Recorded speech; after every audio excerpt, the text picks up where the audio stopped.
Let's learn how to view a commit and what you can do inside of the GitHub website. Whenever you navigate to a repository, you'll automatically be on an active branch. For us right now, we're on the main branch. We can see that over here on the left.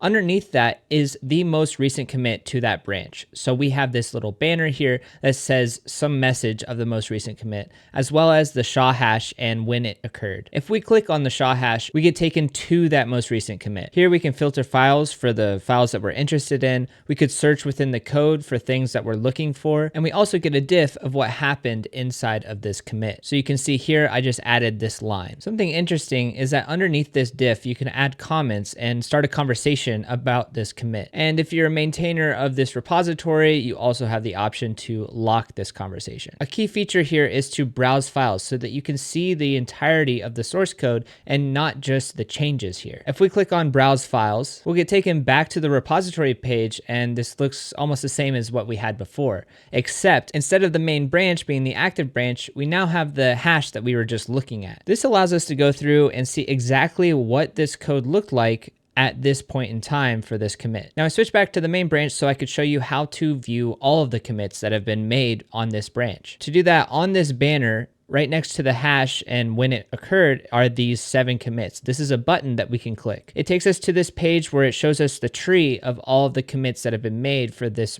branch. We can then inspect any branch that we want by just clicking on it. Over here on the right, we have the hash that we can see. We can also copy that hash, and we have the ability to browse the repository at this point, which was the page that we were just looking at. And that's it. That is how you view a commit inside of GitHub.